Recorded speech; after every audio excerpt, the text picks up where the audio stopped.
നമസ്കാരം എല്ലാ പ്രിയപ്പെട്ട പ്രേക്ഷകർക്കും രാവിലെയിലേക്ക് സ്വാഗതം. പുതിയൊരു ദിവസത്തിൻ്റെ തുടക്കമാണ്. ശുഭപ്രതീക്ഷകളുമായി നമുക്ക് ഇന്നത്തെ ദിവസത്തെ സ്വാഗതം ചെയ്യാം. ഇന്ന് പാർലമെൻറ്റിലും നിയമസഭയിലുമൊക്കെ ഇന്നലെയും മിനിയാന്നും നമ്മൾ എന്തൊക്കെയാണോ കണ്ടത് അതൊക്കെ തന്നെ ആവർത്തിക്കാനാണ് സാധ്യത. പാർലമെൻറ്റിൽ പ്രധാനമായും മുൻ കരസേനാ മേധാവി എം നരവനെയുടെ പുസ്തകവുമായി ബന്ധപ്പെട്ട വിവാദങ്ങളും ഒപ്പം ഇന്ത്യ-US വ്യാപാര കരാറുമൊക്കെയാണ് പ്രക്ഷുബ്ധമാക്കാനുള്ള വിഷയങ്ങളെങ്കിൽ ഇന്നലെ നമ്മൾ നിയമസഭയിൽ കണ്ടതാണ് സ്വർണ്ണക്കൊള്ള വിവാദത്തെ മറ്റൊരു തലത്തിലേക്ക് കൊണ്ടുപോവുകയാണ് പ്രതിപക്ഷം. വലിയ പ്രശ്നങ്ങളാണ് അവിടെ ഉണ്ടാവുന്നത്. MLA-മാർ സത്യഗ്രഹ സമരം തുടരുകയാണ്. അങ്ങനെ പാർലമെൻറ്റ് ആയാലും നിയമസഭയായാലും ഒരുപോലെ പ്രക്ഷുബ്ധമാവും എന്ന കാര്യത്തിൽ ഒരു സംശയവും വേണ്ട. മറ്റൊരു പ്രധാന വാർത്ത സ്വർണ്ണക്കൊള്ളയുമായി ബന്ധപ്പെട്ടാണ്. ഉണ്ണികൃഷ്ണൻ പോറ്റി പുറത്തിറങ്ങുമോ ഇല്ലയോ അത് നമുക്ക് ഇന്നറിയാം. അങ്ങനെ ഒരുപാട് വാർത്തകളുണ്ട്. വിശദമായി തന്നെ വാർത്തകൾ പരിശോധിക്കാം. ആദ്യം നമുക്ക് തലക്കെട്ടുകളിലേക്ക് പോകാം. എം നരവനെയുടെ പുസ്തകവും അമേരിക്കയുമായുള്ള വ്യാപാര കരാറും വീണ്ടും പാർലമെന്റിൽ ഉന്നയിക്കാൻ പ്രതിപക്ഷം. ഇന്നും പ്രക്ഷുബ്ധ രംഗങ്ങൾക്ക് സാധ്യത. പ്രധാനമന്ത്രി രാജ്യസഭയിൽ സംസാരിച്ചേക്കും. നവനീത് ബിട്ടുവിനെതിരായ പരാമർശം രാഹുലിനെതിരെ ആയുധമാക്കി BJP.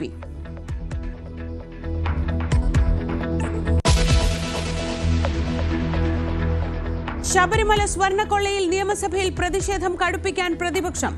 സഭാ കവാടത്തിലെ MLA-മാരുടെ സത്യഗ്രഹം തുടരുന്നു. ബജറ്റിലെ ഉപധനാഭ്യർത്ഥനകളുടെ ചർച്ചയും വോട്ടെടുപ്പും ഇന്ന്.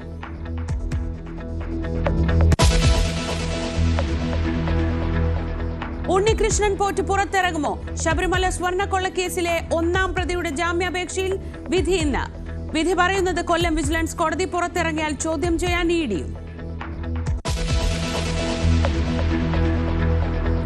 കണ്ണൂരിൽ ഇന്ന് പൊതുഗതാഗതം സ്തംഭിക്കും. സ്വകാര്യ ബസ്സുകൾ നിരത്തിലിറങ്ങില്ല.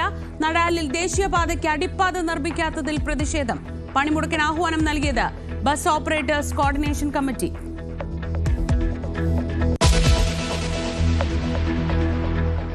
തെക്കുകിഴക്കൻ ബലൂചിസ്ഥാനിൽ ആഭ്യന്തര കലാപം രൂക്ഷം. 200ഓളം BLA പ്രവർത്തകരെ പാക് സുരക്ഷാ സേന വധിച്ചെന്ന് റിപ്പോർട്ടുകൾ. പാക് സൈന്യത്തിന്റെ നടപടി ക്വറ്റയിലും പരിസരങ്ങളിലും ബലൂച്ച് വാദികളുടെ ആക്രമണത്തിന് പിന്നാലെ.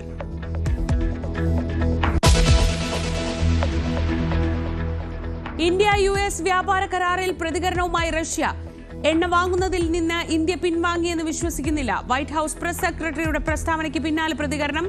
നിലപാട് വ്യക്തമാക്കാതെ ഇന്ത്യ.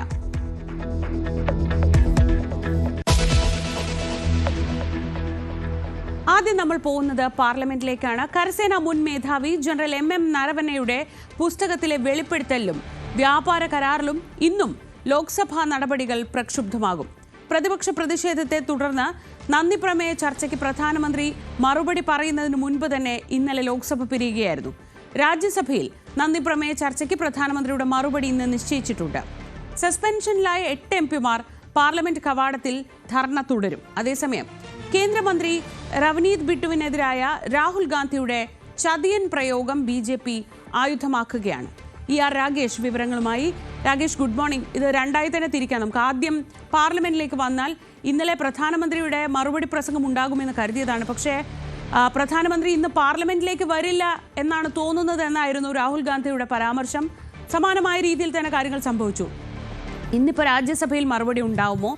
അങ്ങനെയെങ്കിൽ ഈ ലോക്സഭയിലെ ഇപ്പോൾ നടക്കുന്ന ഈ പ്രതിഷേധങ്ങൾക്കൊക്കെ ഒരു മറുപടി കൂടി അവിടെ പ്രതീക്ഷിക്കാമോ? അശ്രീജ, അസാധാരണ രംഗങ്ങൾക്കാണ് ഏതായാലും ലോക്സഭ കഴിഞ്ഞ 3 ദിവസം സാക്ഷ്യം വഹിച്ചത്. കാരണം നന്ദി പ്രമേയ ചർച്ചയ്ക്ക് രാഹുൽ ഗാന്ധി സംസാരിക്കുമ്പോഴാണ് മുൻ കരസേനാ മേധാവി M നരവനെയുടെ പുസ്തകത്തിലെ ചില വെളിപ്പെടുത്തലുകൾ അദ്ദേഹം പരാമർശിച്ചതും അതിനെ ഭരണപക്ഷം ഒന്നടങ്കം എതിർത്തതും കേന്ദ്രമന്ത്രിമാർ തന്നെ നേരിട്ടിറങ്ങി രാഹുലിനെതിരെ രംഗത്ത് വരികയായിരുന്നു. ഈ പുസ്തകത്തിലെ ഭാഗങ്ങൾ, പ്രത്യേകിച്ച് ഗാൽവൻ സംഘർഷവുമായി ബന്ധപ്പെട്ടുകൊണ്ട് ചൈനയുടെ നീക്കം തടയാൻ കൃത്യമായൊരു മറുപടി ലഭിക്കാൻ കേന്ദ്രത്തിനുണ്ടായില്ല. മറുപടി ലഭിച്ചത് ഏറെ വൈകിയാണ് എന്നാണ് നരവനെയുടെ വെളിപ്പെടുത്തൽ. അതാണിപ്പോൾ ഏതായാലും സർക്കാരിനെതിരെ വലിയ തോതിൽ രാഹുൽ ഗാന്ധി ആയുധമാക്കുന്നത്. അതിന് പിന്നാലെ കഴിഞ്ഞ ചൊവ്വാഴ്ചയും രാഹുൽ ഗാന്ധി അക്കാര്യം ഉന്നയിക്കാൻ ശ്രമിച്ചു. പക്ഷേ രാഹുൽ ഗാന്ധിയെ സംസാരിക്കാൻ അനുവദിച്ചിരുന്നത് മാത്രമല്ല, മറ്റംഗത്തിന് സംസാരിക്കാൻ സ്പീക്കർ അനുമതി നൽകുകയായിരുന്നു. അങ്ങനെ ഭരണപക്ഷത്തിനും സ്പീക്കർക്കുമെതിരെ കോൺഗ്രസും പ്രതിപക്ഷവും രംഗത്ത് വരുന്ന സാഹചര്യമുണ്ടായി. കോൺഗ്രസ് ഏതായാലും ഇപ്പോൾ ചൂണ്ടിക്കാണിക്കുന്ന പ്രധാനപ്പെട്ട കാര്യം രാഹുൽ ഗാന്ധി പ്രതിപക്ഷ നേതാവാണ്. പ്രതിപക്ഷ നേതാവിനെ സംസാരിക്കാൻ അനുവദിക്കാത്തൊരു കീഴ്വഴക്കം മുമ്പ് ഉണ്ടായിട്ടില്ല. രാഹുൽ ഗാന്ധിയെ സംസാരിക്കാൻ അനുവദിക്കാതെ മറ്റംഗങ്ങളെ സംസാരിക്കാൻ, പ്രധാനമന്ത്രിയെ സംസാരിക്കാൻ അനുവദിക്കില്ല, പ്രധാനമന്ത്രിക്ക് മറുപടി പറയാൻ അനുവദിക്കില്ല എന്ന നിലപാടാണ് സ്വീകരിക്കുന്നത്. പക്ഷേ ഇന്നലെ അതിനേക്കാൾ കടന്ന് നാടകീയ രംഗങ്ങൾക്ക് കൂടി ലോക്സഭ സാക്ഷ്യം വഹിച്ചതാണ് ഏറ്റവും പ്രധാനപ്പെട്ട കാര്യം. കാരണം രാഹുൽ ഗാന്ധി ഇന്നലെ ഉച്ചയോടുകൂടിയാണ് ആ പുസ്തകത്തിൻ്റെ കോപ്പിയുമായി രംഗത്ത് വന്നത്. രാഹുൽ ഗാന്ധി അതിൽ ചൂണ്ടിക്കാണിച്ച പ്രധാനപ്പെട്ട കാര്യം, സർക്കാർ തന്നെ പറയുന്നു, കേന്ദ്രമന്ത്രിമാർ തന്നെ പറയുന്നു ഈ പുസ്തകം ഇതുവരെ പുറത്തിറങ്ങിയിട്ടില്ല എന്ന്, ഇതാ തൻ്റെ കയ്യിൽ ഇതിൻ്റെ കോപ്പിയുണ്ട് എന്ന് ചൂണ്ടിക്കാണിച്ചുകൊണ്ടാണ് കഴിഞ്ഞ ദിവസം ലോക്സഭയിൽ ഉന്നയിച്ച നരവനെ പറഞ്ഞ ഭാഗങ്ങളൊക്കെ തന്നെ മാധ്യമങ്ങൾക്ക് മുമ്പിൽ അദ്ദേഹം വായിച്ചത്. പക്ഷേ 2 മണിക്ക് ശേഷം ലോക്സഭ സമ്മേളിച്ചുടൻ BJPയുടെ ഭാഗത്ത് ചില നീക്കം, ഭരണപക്ഷത്തിൻ്റെ ഭാഗത്തുനിന്ന് ചില നീക്കങ്ങൾ സഭയിലുണ്ടായി. നിഷികാന്ത് ദുബെ, ജാർഖണ്ഡിൽ നിന്നുള്ള MP ആണ് അദ്ദേഹം കുറച്ച് പുസ്തകങ്ങളുമായി എത്തുകയും അതിലെ ഭാഗങ്ങൾ പരാമർശിക്കുകയും ചെയ്തു. പ്രത്യേകിച്ച് നെഹ്റുവുമായി ബന്ധപ്പെട്ട പുസ്തകങ്ങൾ, സോണിയാഗാന്ധിയുമായി ബന്ധപ്പെട്ട പുസ്തകങ്ങളൊക്കെ തന്നെ അദ്ദേഹം പരാമർശിക്കാൻ ശ്രമിച്ചു. ഇതേ തുടർന്ന് വലിയ പ്രതിഷേധം ലോക്സഭയിൽ ഉണ്ടാകുകയും ലോക്സഭ 5 മണി വരെ നിർത്തിവെക്കുകയും ചെയ്തു. 5 മണിക്ക് പ്രധാനമന്ത്രി നരേന്ദ്രമോദി സംസാരിക്കുമെന്നാണ് അറിയിച്ചിരുന്നത്. പക്ഷേ സഭ സമ്മേളിച്ചുടൻ തന്നെ മോദിക്കെതിരെ ബാനറുമായി പ്രതിപക്ഷം നടുത്തളത്തിലിറങ്ങി പ്രതിഷേധിക്കുകയായിരുന്നു. ഇതേ തുടർന്ന് സഭ പിരിഞ്ഞു. പ്രധാനമന്ത്രി നരേന്ദ്രമോദി സഭയിൽ എത്തുകയും ചെയ്തില്ല. ഇതാണ് ലോക്സഭയിൽ ഇതുവരെ നടന്ന സാഹചര്യം. ഏതായാലും ഇന്നും സമാനമായ രീതിയിൽ പ്രതിഷേധം ലോക്സഭയിൽ തുടരുമെന്ന കാര്യത്തിൽ സംശയമില്ല. അങ്ങനെയെങ്കിൽ ഒരുപക്ഷേ നന്ദിപ്രമേയ ചർച്ചയ്ക്ക് ലോക്സഭയിൽ പ്രധാനമന്ത്രി മറുപടി പറഞ്ഞേക്കില്ല. ഇന്ന് ഏതായാലും പ്രധാനമന്ത്രി രാജ്യസഭയിൽ വൈകിട്ട് സംസാരിക്കുമെന്ന് തന്നെയാണ് ഇപ്പോൾ അറിയിച്ചിട്ടുള്ളത്. രാജ്യസഭയിലും എന്ത് നിലപാടായിരിക്കും പ്രതിപക്ഷം സ്വീകരിക്കുക എന്നുള്ളത് നിർണായകമാണ്. ഏതായാലും മോദി പ്രസംഗിക്കുകയാണെങ്കിൽ വലിയ വിമർശനം പ്രതിപക്ഷത്തിനെതിരെ നടത്തിയേക്കും. സാധാരണഗതിയിൽ പ്രതിപക്ഷം ഈ സഭാ കാലയളവിൽ ഉന്നയിച്ച കാര്യങ്ങൾക്കൊക്കെ തന്നെ പ്രധാനമന്ത്രി മറുപടി പറയാറുണ്ട്. എങ്കിൽ പോലും ഇപ്പോൾ പ്രതിപക്ഷം ചൂണ്ടിക്കാണിക്കുന്ന പ്രധാനപ്പെട്ട കാര്യം, നിഷികാന്ത് ദുബെയെ BJP തന്നെ ഭരണപക്ഷം തന്നെ ഉപയോഗിച്ച് സഭ തടസ്സപ്പെടുത്താൻ ശ്രമിക്കുന്നെന്ന വാദം അവർ ഉന്നയിക്കുകയും ചെയ്തിട്ടുണ്ട്. ഏതായാലും നിഷികാന്ത് ദുബെ ഇത് ഉന്നയിക്കാൻ ശ്രമിക്കുമ്പോൾ ചട്ടം ഉപയോഗിച്ചുകൊണ്ട് തന്നെ ചെയറിലുണ്ടായിരുന്ന അംഗം അക്കാര്യം എതിർക്കുകയും ചെയ്തു. അതായത് ചില പുസ്തകങ്ങളൊന്നും തന്നെ പരാമർശിക്കാൻ പാടില്ല എന്നുള്ള ചട്ടമാണ് അവർ ഉദ്ധരിക്കുകയും ചെയ്തത്. ഏതായാലും വലിയ പ്രതിഷേധത്തിലേക്ക് തന്നെ ഈ കാര്യങ്ങൾ കടന്നു പോവുകയാണ്. അതേസമയം തന്നെ മറുവശത്ത് മറ്റൊരു വിഷയം കൂടി പ്രതിപക്ഷത്തിനെതിരെ BJP ആയുധമാക്കുകയാണ്. അത് റവനീത് സിംഗ് ബിട്ടുവും രാഹുൽ ഗാന്ധിയും ഇന്നലെ പാർലമെന്റ് കവാടത്തിൽ വെച്ച് നടത്തിയ തർക്കമാണ്. ആ തർക്കത്തിൽ രാഹുൽ ഗാന്ധി ഒരു ചതിയനായ മുൻ സുഹൃത്ത് വരുന്നു എന്ന് പറയുകയുണ്ടായി. അതിന് ബിട്ടു മറുപടി നൽകുകയും ചെയ്തു. രാഹുൽ ഗാന്ധി ഷെയ്ക്ക് ഹാൻഡിന് ശ്രമിച്ചു, പക്ഷേ അതിനായി അദ്ദേഹം തയ്യാറായില്ല. പകരം ദേശദ്രോഹികൾ എന്ന വാക്ക് ബിട്ടുവും ഉപയോഗിച്ചു. ഇതിന് രാഹുൽ ഗാന്ധിയെ പ്രകോപനത്തിൽ നയിച്ച പ്രധാനപ്പെട്ട കാര്യം, റവനീത് സിംഗ് ബിട്ടു 2024 വരെ കോൺഗ്രസിലായിരുന്നു. രാഹുൽ ബ്രിഗേഡ് എന്ന് തന്നെ നമുക്ക് പറയാം. കാരണം രാഹുൽ ഗാന്ധി കോൺഗ്രസിൽ സജീവമായ ശേഷം അദ്ദേഹം കൊണ്ടുവന്ന നേതാവാണ് മുൻ പഞ്ചാബ് മുഖ്യമന്ത്രി ബിയാൻ സിംഗിൻ്റെ കൊച്ചുമകൻ കൂടിയായ റവനീത് സിംഗ് ബിട്ടുവിനെ. ഏതാണ്ട് 2007 ബിട്ടു കോൺഗ്രസിൽ സജീവമായി തന്നെ ഇടപെടുന്നത്. 2009 മുതൽ അദ്ദേഹം പാർലമെന്റ് അംഗമായിരുന്നു. അനന്ത്പൂർ സാഹിബിൽ നിന്ന് 2009 വിജയിച്ചു. അതിനുശേഷം 2014 19 ലുധിയാനയിൽ നിന്ന് പാർലമെന്റിലെത്തി. പക്ഷേ കഴിഞ്ഞ തെരഞ്ഞെടുപ്പിന് തൊട്ടു മുമ്പ് ബിട്ടു BJPയിലേക്ക് പോകുന്നതാണ് കണ്ടത്. അതിലാണ് ആ ഒരു അമർഷം രാഹുൽ ഗാന്ധിക്കുണ്ട്. പിന്നീട് അദ്ദേഹത്തെ ലുധിയാനയിൽ അമരീന്ദർ രാജയോട് അദ്ദേഹം പരാജയപ്പെട്ടു. പക്ഷേ രാജ്യസഭയിൽ എത്തിക്കുകയും കേന്ദ്രമന്ത്രിയും ആക്കുകയും ചെയ്തു. അപ്പോൾ രാഹുൽ ഗാന്ധിയും ബിട്ടുവും തമ്മിൽ അങ്ങനെ ഒരു പ്രശ്നം നിലനിൽക്കുന്നുണ്ട്. ഈ ഒരു സാഹചര്യത്തിലാണ് രാഹുൽ ഗാന്ധിയുടെ ഭാഗത്ത് അത്തരമൊരു പരാമർശം ഉണ്ടാവുകയും ചെയ്യുന്നത്. ഏതായാലും ഇപ്പോൾ അത് സിഖ് സമുദായത്തെ അഭിമാനിച്ചു, സിഖ് സമുദായത്തോടുള്ള കോൺഗ്രസിന്റെ ഗാന്ധി കുടുംബത്തിന്റെ സമീപനമാണ് അത് വ്യക്തമാക്കുന്നതെന്ന് ആരോപിച്ചുകൊണ്ട് BJP നേതാക്കൾ ഈ ഘട്ടത്തിൽ രംഗത്ത് വരികയാണ്. 84 സിഖ് കലാപം അടക്കമുള്ള കാര്യങ്ങൾ അവർ ഓർമ്മയിലേക്ക് കൊണ്ടുവരികയും ചെയ്യുകയാണ്. അതായത് രാകേഷ്, അത് ആ പാർലമെന്റ് കവാടത്തിലെ ഒരു തർക്കം എന്നതിൽ നിന്ന് മാറി അതിന് ഇപ്പോഴത്തെ സാഹചര്യത്തിൽ ഒരു രാഷ്ട്രീയ മാനം കൊടുത്ത് മറ്റൊരു വിവാദമാക്കി മാറ്റുക എന്നൊരു ബോധപൂർവമായ ലക്ഷ്യം കൂടി BJPയുടെ ഭാഗത്തു നിന്ന് നടക്കുന്നുണ്ട്. തീർച്ചയായും. കാരണം ഇപ്പോൾ ഈ വിവാദത്തിനൊപ്പം ഒരു മറുവിവാദം കൂടി BJP സൃഷ്ടിക്കുകയാണ്. കാരണം സർക്കാരിനെ വലിയ തോതിൽ പ്രതിരോധത്തിലാക്കാൻ പ്രതിപക്ഷത്തിന്റെ ഭാഗത്ത് ശ്രമം നടക്കുന്നു. പ്രത്യേകിച്ച് ഇന്ത്യ ചൈന അതിർത്തിയിലെ വിഷയം, രാജ്യസുരക്ഷയുമായി ബന്ധപ്പെട്ട വിഷയം തന്നെ ഉയർത്തിക്കൊണ്ടാണ് ഇപ്പോൾ പ്രതിപക്ഷം സർക്കാരിനെ പ്രതിരോധത്തിലാക്കാൻ ശ്രമിക്കുന്നത്. അപ്പോൾ സിഖ് സമുദായത്തെ ഉപയോഗിച്ചുകൊണ്ട് നേരത്തെയും 2019 തന്നെ പ്രചാരണ കാലത്ത് പല ഘട്ടങ്ങളായി തെരഞ്ഞെടുപ്പ് നടക്കുമ്പോൾ ഏതാണ്ട് അവസാന ഘട്ടത്തിലാണ് പഞ്ചാബിൽ അന്ന് തെരഞ്ഞെടുപ്പ് നടന്നത്. അന്ന് ഇത്തരത്തിൽ 84 കലാപമൊക്കെ തന്നെ പ്രധാനമന്ത്രി നരേന്ദ്രമോദി യോഗങ്ങളിലൊക്കെ തന്നെ ചൂണ്ടിക്കാണിച്ചിരുന്നു. ഏതായാലും ഇപ്പോൾ ആ വിഷയം സജീവ ചർച്ചയാക്കുകയാണ്. കാരണം ബിട്ടു നേരത്തെ സൂചിപ്പിച്ച പോലെ തന്നെ മുൻ പഞ്ചാബ് മുഖ്യമന്ത്രിയുടെ കൊച്ചുമകനാണ്. അദ്ദേഹം കൊല്ലപ്പെടുന്നത് ഖലിസ്ഥാൻ ഭീകരവാദികളാലാണ്. അപ്പോൾ ആ വിഷയത്തിലൊക്കെ തന്നെ ഖലിസ്ഥാനെതിരെയൊക്കെ തന്നെ ശക്തമായ നിലപാട് ബിട്ടു പല കാലങ്ങളിലും സ്വീകരിച്ചിട്ടുണ്ട്. ഈ ഒരു സാഹചര്യത്തിൽ ബിട്ടുവിനെതിരായ നീക്കം അതൊക്കെ ഉൾപ്പെടുത്തിക്കൊണ്ട് 84 കാര്യങ്ങളൊക്കെ തന്നെ ഓർമ്മയിലേക്ക് കൊണ്ടുവരിക, അത്തരം നീക്കമാണ് ഒരു BJPയുടെ ഭാഗത്ത്, ഒരു മറുതന്ത്രമാണ് ഇപ്പോൾ BJPയുടെ ഭാഗത്ത് ഉണ്ടാകുന്നത്. കാരണം ഡൽഹിയിൽ നിന്നുള്ള പല മന്ത്രിമാർ ഒപ്പം തന്നെ BJPയുടെ വക്താക്കളൊക്കെ തന്നെ ആ വിഷയമാണ് ചൂണ്ടിക്കാണിച്ചിരിക്കുന്നത്. അങ്ങനെ ഒരു നീക്കം സർക്കാരിന്റെ ഭാഗത്തുനിന്നും ഇപ്പോൾ ഈ ഘട്ടത്തിൽ നടക്കുന്നുണ്ട്. ER രാഗേഷാണ് വിശദമായ വിവരങ്ങൾ നൽകിയത്. ഇനി ഇന്ത്യ അമേരിക്ക വ്യാപാര കരാർ, അതും വലിയ രീതിയിലുള്ളൊരു പ്രക്ഷോഭ വിഷയം പാർലമെന്റിലാവുന്നുണ്ട്. പുറത്ത് എന്തൊക്കെയാണ് സംഭവിക്കുന്നതെന്ന് നോക്കാം. ഇന്ത്യ അമേരിക്ക വ്യാപാര കരാറിനെതിരെ പ്രതിഷേധവുമായി പഞ്ചാബിലെ കർഷകർ രംഗത്തെത്തുകയാണ്. മുഖ്യമന്ത്രിയുടെയും മന്ത്രിമാരുടെയും വസതികൾക്ക് മുന്നിൽ പ്രതിഷേധിക്കാനാണ് തീരുമാനം.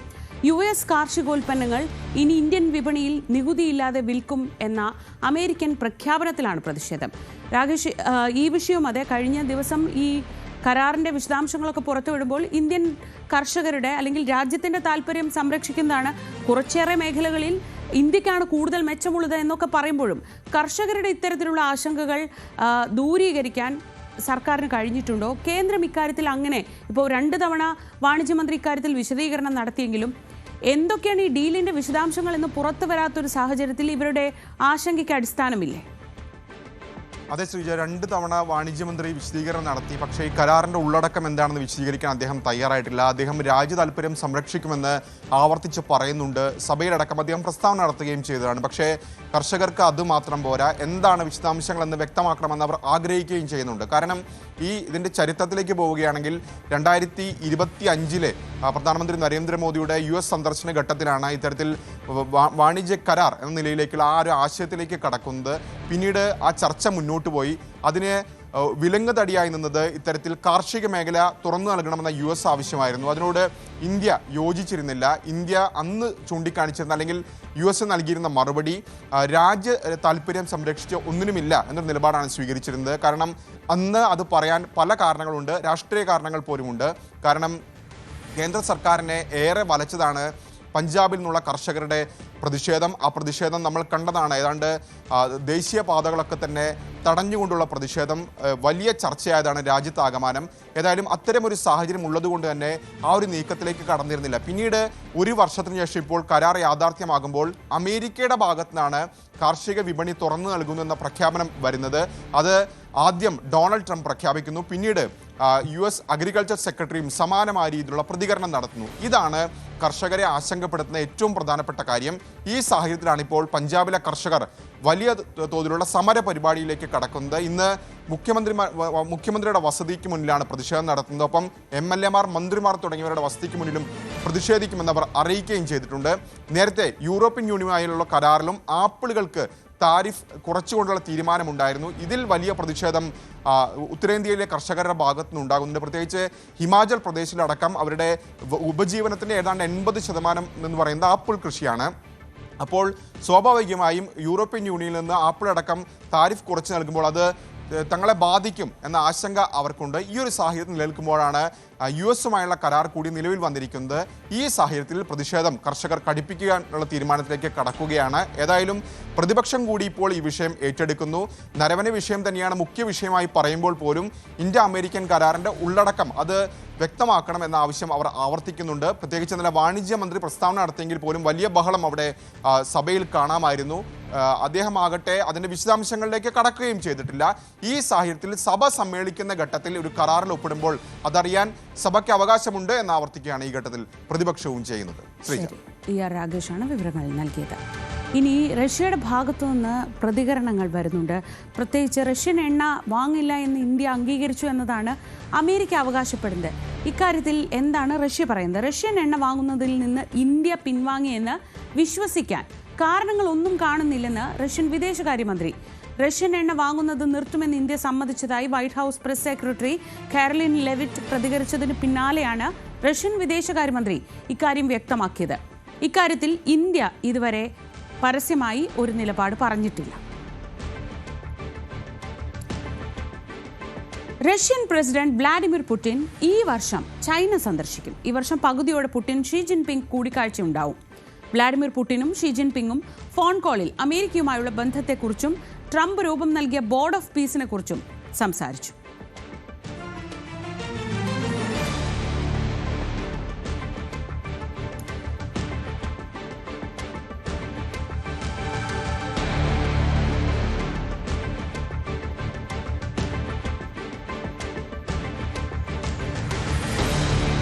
ഇനി നിയമസഭയിലേക്കാണ്.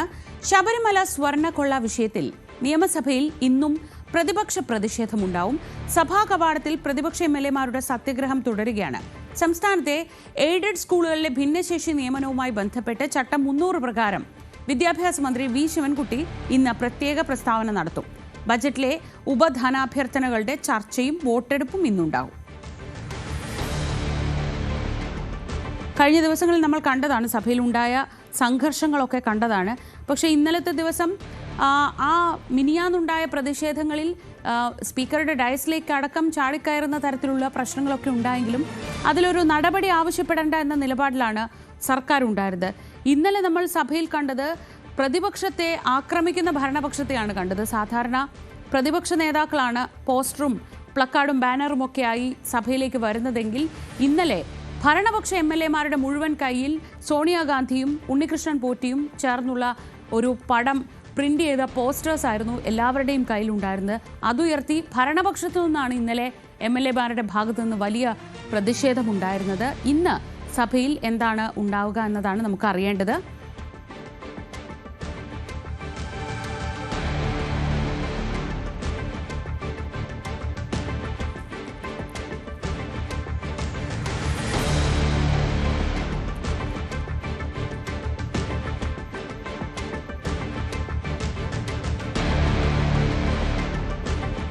ഒരു ഇടവേളയ്ക്ക് ശേഷം സഭ വലിയ രീതിയിൽ പ്രക്ഷുബ്ധമാവുന്ന കാഴ്ചയാണ് ഇന്നലെയൊക്കെ നമ്മൾ കണ്ടത്. വി.ഡി. സതീശനും മന്ത്രിമാരും തമ്മിൽ നേർക്കുനേർ വരികയും മന്ത്രി എം.ബി. രാജേഷും പി. രാജീവുമൊക്കെ ചേർന്ന് സതീശൻ്റെ വാദങ്ങളെ പ്രതിരോധിക്കാൻ ഒന്നിച്ച് രംഗത്തിറങ്ങുകയും രൂക്ഷമായ വിമർശനങ്ങൾ ഉന്നയിക്കുകയും ചെയ്യുന്നതൊക്കെയാണ് ഇന്നലെ നിയമസഭയിൽ കണ്ടതെങ്കിൽ ഇന്നിപ്പോൾ ഉപധനാഭ്യർത്ഥനകൾക്കുള്ള ചർച്ച ഉണ്ട്. ആ സാഹചര്യത്തിൽ എങ്ങനെയായിരിക്കും സഭയിൽ എന്തൊക്കെയാണ് സംഭവിക്കുക? സാരംഗ് സുധാകരൻ വിവരങ്ങളുമായി. സാരംഗ്, കഴിഞ്ഞ 2 ദിവസവും സഭ വലിയ രീതിയിൽ പ്രക്ഷുബ്ധമായിരുന്നു. ഇന്നിപ്പോൾ സമാനമായ സാഹചര്യങ്ങളൊക്കെ തന്നെ നിലനിൽക്കുന്നു. ഇതിനിടയിൽ ഒരു പ്രധാനപ്പെട്ട കാര്യം, ഈ ഭിന്നശേഷി നിയമനവുമായി ബന്ധപ്പെട്ട് വിദ്യാഭ്യാസ മന്ത്രിയുടെ പ്രസ്താവന, അതുകൂടി എല്ലാവരും കാത്തിരിക്കുകയാണ്. പ്രത്യേകിച്ച് അതൊരു വലിയ തെരഞ്ഞെടുപ്പ് വിഷയമായിരിക്കെ. തീർച്ചയായും ശ്രീജ, കാരണം ഈ ഒരു ഭിന്നശേഷി നിയമനവുമായി ബന്ധപ്പെട്ട ഒരു പ്രസ്താവന വളരെ നിർണായകമാണ്. കാരണം ഈ ഒരു NSSന് അനുകൂലമായ വിധി മറ്റ് മാനേജ്മെന്റുകൾക്കും കൂടി ബാധകമാക്കണം എന്നൊരു ആവശ്യം കുറെ നാളുകളായി നിലനിൽക്കുന്നുണ്ട്. അതുമായി ബന്ധപ്പെട്ട നിയമ നടപടികളിലേക്കടക്കം സർക്കാർ കടക്കുന്നു എന്നായിരുന്നു സൂചന. ഇത്തരത്തിലുള്ള ഒരു വിഷയം അത് വീണ്ടും സഭാ നേതൃത്വം ഈ ഒരു ഇലക്ഷൻ മുന്നോടിയായി വീണ്ടും പ്രസ്താവനകളിലൂടെ പുറത്തു വന്നിരുന്നു. അതിന്റെ ഭാഗമായിട്ടുള്ള ഒരു വിദ്യാഭ്യാസ മന്ത്രിയുടെ ഒരു പ്രസ്താവന ഏറെ നിർണായകവുമാണ്. അതിനൊപ്പം തന്നെ ഇന്ന് സഭയിൽ വലിയൊരു പ്രതിഷേധത്തിന് സാധ്യതയുണ്ട്. കാരണം പ്രതിപക്ഷാംഗങ്ങൾ സഭയ്ക്ക് അകത്ത് നിന്നുള്ള പ്രതിഷേധത്തിനൊപ്പം തന്നെ പുറമേ നിന്ന്, അതായത് സഭാ കവാടത്തിന് മുൻപിൽ നിന്നും പ്രകടനമായി അകത്തേക്ക് ചെന്ന് അകത്ത് പ്രതിഷേധം നടത്താനുള്ളൊരു പരിപാടിയാണ് ഇപ്പോൾ സംഘടിപ്പിക്കുന്നതെന്നാണ് മനസ്സിലാക്കാൻ കഴിയുന്നത്. കഴിഞ്ഞ ദിവസങ്ങളിലടക്കം ശബരിമല സ്വർണ്ണക്കൊള്ളയും ഒപ്പം മറ്റു പല വിഷയങ്ങളും വലിയ രീതിയിൽ ചർച്ചയാക്കാൻ വേണ്ടി ഈ ഒരു പ്രതിപക്ഷം സഭയിൽ പ്രതിഷേധത്തിലേക്കടക്കം കടന്നിരുന്നു. പക്ഷേ ഭരണപക്ഷം അതിനെ ശക്തമായി പ്രതിരോധിക്കുകയും അത്തരം ചർച്ചകളിലേക്ക് കടക്കുന്നില്ല. അതായത് പ്രതിപക്ഷം വാസവന്റെ അടക്കം രാജി ആവശ്യപ്പെട്ടുകൊണ്ട്, മന്ത്രി വാസവന്റെ അടക്കം രാജി ആവശ്യപ്പെട്ട് പ്രതിഷേധം നടത്തുന്നു. പക്ഷേ ആ വിഷയത്തിന് മേൽ, അതായത് സ്വർണ്ണക്കൊള്ളയുമായി ബന്ധപ്പെട്ട വിഷയത്തിന് മേൽ ഭരണപക്ഷത്തിന് എന്താണ് പറയാനുള്ളത് എന്ന് പ്രതിപക്ഷം കേൾക്കുന്നില്ല, അതിനൊരു അവസരം നൽകുന്നില്ല. അതിനു മുൻപ് തന്നെ പ്രതിഷേധവുമായി സഭ ബഹിഷ്കരിച്ചുകൊണ്ട് പുറത്തേക്ക് പോവുകയാണ് എന്നായിരുന്നു ഭരണപക്ഷത്തിന്റെ വലിയ ആക്ഷേപം നിലനിന്നിരുന്നത്. പക്ഷേ ഇന്നും ആ ഒരു പ്രതിഷേധം യാതൊരു മാറ്റവുമില്ലാതെ തുടരാനാണ് സാധ്യത. പുറത്തേക്കടക്കം, അതായത് സഭാ കവാടത്തിൽ നിന്നും അകത്തേക്ക് കയറിക്കൊണ്ട് പ്രതിഷേധം നടത്താനാണ് ഇപ്പോൾ പ്രതിപക്ഷത്തിന്റെ തീരുമാനം അറിയിച്ചിട്ടുള്ളത്. അതിനൊപ്പം തന്നെ ഈ ഒരു ധനാഭ്യർത്ഥനയുമായി ബന്ധപ്പെട്ട നടപടികളും ഇന്ന് സഭയിൽ ഉണ്ടാകും. അതിനൊപ്പം തന്നെയാണ് നേരത്തെ സൂചിപ്പിച്ച പോലെ തന്നെ ഈ ഒരു ഭിന്നശേഷി നിയമനവുമായി ബന്ധപ്പെട്ട വിദ്യാഭ്യാസ മന്ത്രിയുടെ പ്രസ്താവനയടക്കം ഇന്ന് സഭയിൽ ഉണ്ടാകും. ശ്രീജ, സാരംഗ് സുധാകരനാണ് വിവരങ്ങൾ നൽകിയത്.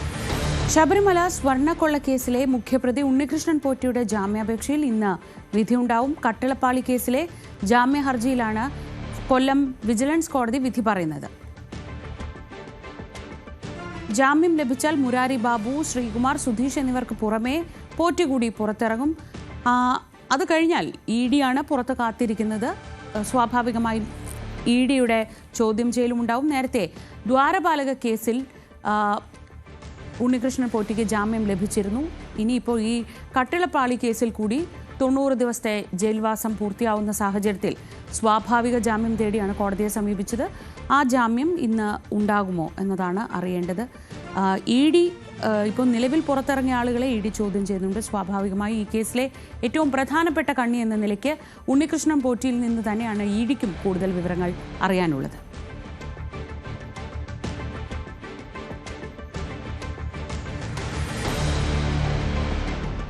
നേരത്തെ സ്വാഭാവിക ജാമ്യം തേടി കിട്ടി മുരാരി ബാബുവും സുധീഷ് കുമാറും പുറത്തിറങ്ങിയിരുന്നു.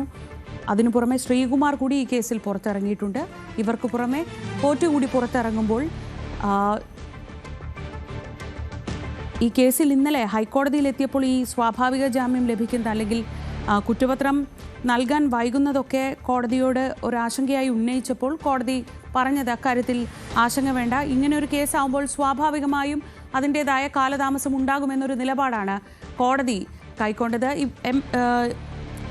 എസ് വിനേഷ് കുമാർ വിവരങ്ങളുമായി ചേരുന്നുണ്ട്. വിനേഷ്, ഇന്നിപ്പോൾ ഉണ്ണികൃഷ്ണൻ പോറ്റിക്ക് രണ്ടാമത്തെ കേസിൽ ജാമ്യം കിട്ടുമോ എന്നതാണ് ഏവരും ഉദ്വേഗത്തോടെ നോക്കുന്നത്. ഈ കേസിലെ ഏറ്റവും പ്രധാനപ്പെട്ട കണ്ണിയാണ് ഉണ്ണികൃഷ്ണൻ പോറ്റി. ഹൈക്കോടതി അത് കുഴപ്പമില്ല എന്നൊക്കെ പറയുമ്പോൾ പോലും കുറ്റപത്രം സമർപ്പിക്കാൻ കഴിഞ്ഞിട്ടില്ല, അന്വേഷണം തുടരുന്നതേയുള്ളൂ. എന്തൊക്കെയാണ് ഇന്ന് പ്രതീക്ഷിക്കപ്പെടുന്നത്? Good morning Sreeja. ഇന്ന് ദ്വാരപാലക കേസിൽ നമുക്കറിയാം, നേരത്തെ തന്നെ ഉണ്ണികൃഷ്ണൻ പോറ്റിക്ക് ജാമ്യം ലഭ്യമായിരുന്നു. കട്ടിളപ്പാളി കേസിലാണ് ഇനി ജാമ്യം ലഭ്യമാകാനുള്ളത്. അതിനായിട്ടാണ് ജാമ്യ ഹർജി കഴിഞ്ഞ ദിവസം സമർപ്പിച്ചത്. അതിന്റെ വാദം കഴിഞ്ഞ ദിവസം പൂർത്തിയാവുകയും ചെയ്തിരുന്നു.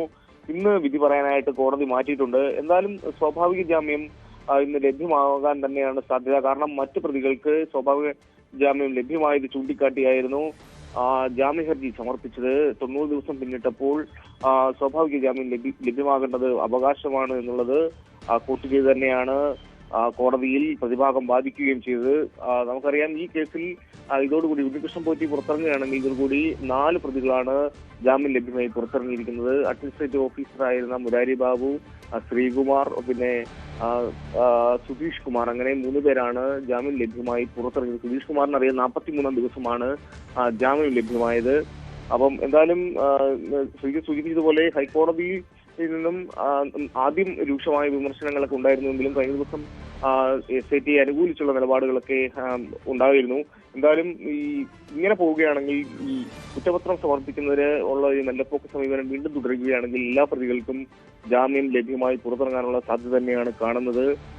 ആ ഒരു ആശങ്കയും നിലനിൽക്കുന്നുണ്ട്. പക്ഷെ എന്നാലും കോടതിയുടെ വലിയ ഒരു പരാമർശം, കഴിഞ്ഞ ദിവസം ഉണ്ടായ പരാമർശം, ആരും രക്ഷപ്പെടത്തില്ല എന്നുള്ളൊരു പരാമർശം ആശ്വാസകരമാണ് എങ്കിൽ പോലും ഉണ്ണികൃഷ്ണൻ പോറ്റിക്ക് ജാമ്യം ലഭ്യമാകാനുള്ള എല്ലാ സാധ്യതയുമാണ് കാണുന്നത്.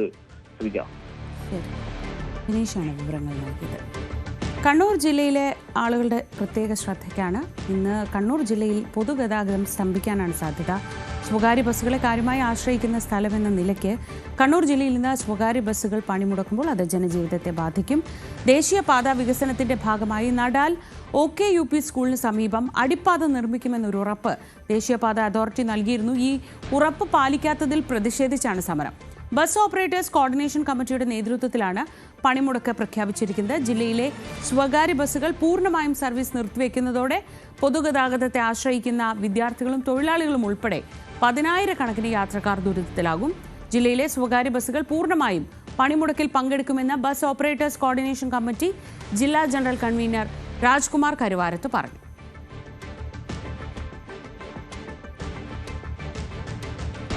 പാകിസ്ഥാനിൽ വീണ്ടും സംഘർഷഭരിതമാവുകയാണ്. ബലൂച്ച് വാദികളാണ് വലിയ രീതിയിലുള്ള സംഘർഷങ്ങളൊക്കെ തുടങ്ങിവെക്കുന്നത്. ആ വാർത്തയിലേക്ക് നമുക്ക് മടങ്ങിയെത്താം ഇടവേളയ്ക്ക് ശേഷം.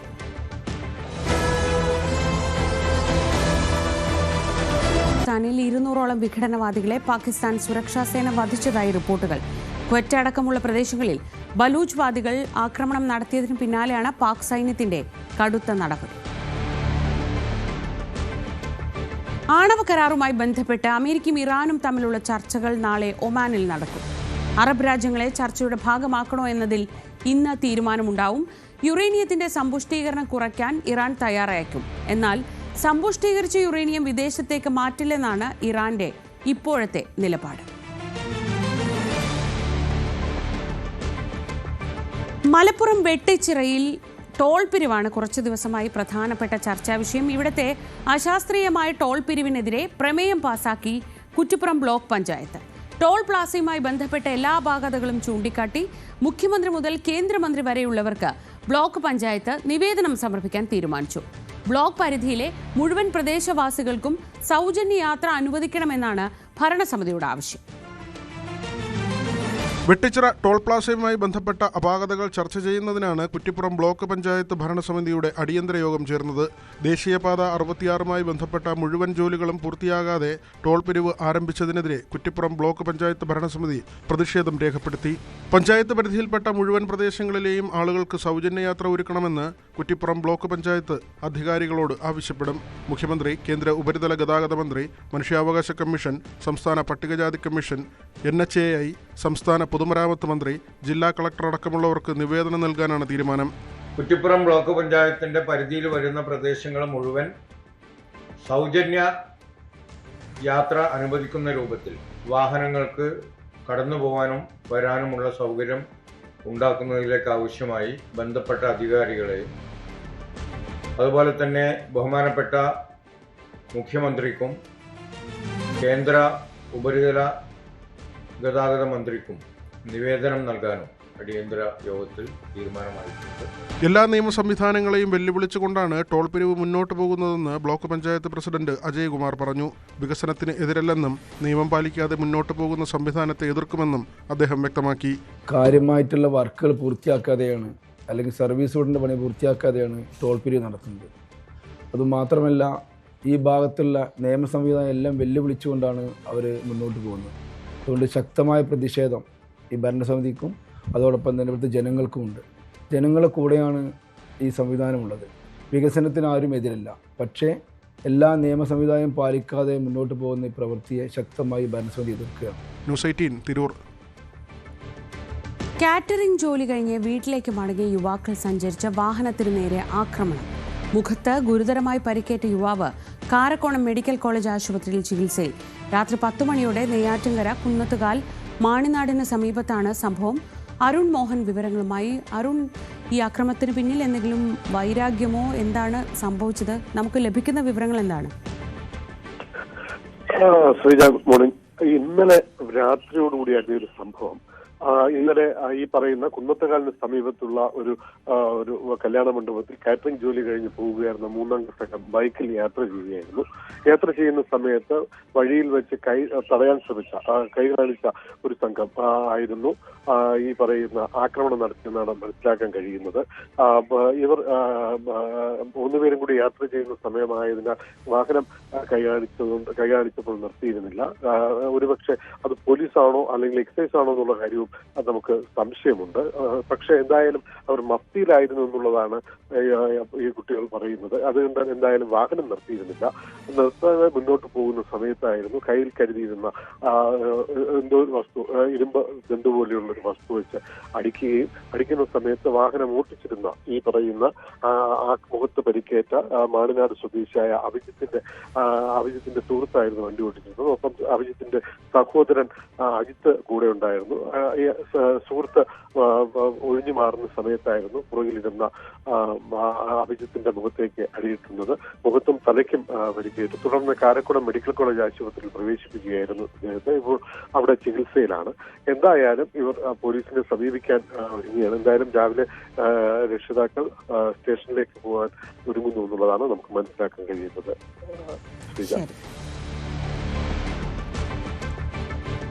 ഇടുക്കി പെരിഞ്ചാൻകുട്ടി ഭൂരഹിത ആദിവാസി കുടുംബങ്ങളുടെ നേതൃത്വത്തിൽ വിവിധ ആവശ്യങ്ങൾ ഉന്നയിച്ച് പ്രതിഷേധം. മന്ത്രി റോഷി അഗസ്റ്റിന്റെ ഓഫീസിലേക്കാണ് മാർച്ച് നടത്തിയത്.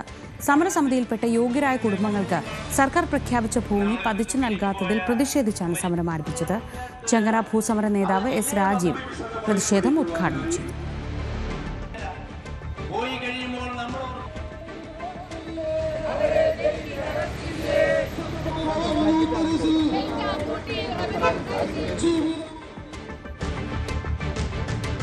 തിരുവനന്തപുരം കഴക്കൂട്ടത്ത് വഴിത്തർക്കത്തിൽ വലഞ്ഞ് കിടപ്പ് രോഗികളായ വൃദ്ധ ദമ്പതികൾ. കഴക്കൂട്ടം കിഴക്കും ഭാഗത്തെ ചിന്മയ കൃപയിലെ ദമ്പതികളാണ് ദുരിതത്തിലായത്. വർഷങ്ങളായി ഇവർ ഉപയോഗിച്ചിരുന്ന വഴി അയൽവാസി അടച്ചതോടെയാണ് ആംബുലൻസ് പോലും വീട്ടിലേക്ക് എത്തിക്കാൻ കഴിയാതെ വീട്ടുകാർ വലയുന്നത്. വർഷങ്ങളായി കിടപ്പ് രോഗിയാണ് ഗോപാലൻ നായർ. പക്ഷാഘാതവും തുടർന്നുണ്ടായ മറ്റ് അസുഖങ്ങളും കാരണം മുറിവിട്ട് പുറത്തേക്ക് പോകാൻ കഴിയാത്ത സ്ഥിതി. ഇതേ സാഹചര്യമാണ് ഭാര്യ ശാരദ അമ്മയുടേതും. എഴുന്നേറ്റിരിക്കുമെന്നതൊഴിച്ചാൽ പ്രായത്തിന്റെ എല്ലാ അവശതകളും ഇവരും നേരിടുന്നുണ്ട്.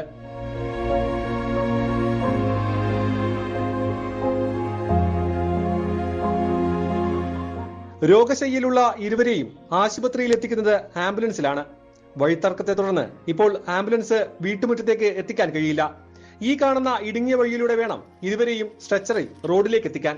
വർഷങ്ങളായി ഉപയോഗിക്കുന്ന വഴിയാണെന്നും ആംബുലൻസ് എത്താനുള്ള സൗകര്യമെങ്കിലും ഒരുക്കി തരണമെന്നാണ് കുടുംബത്തിന്റെ ആവശ്യം.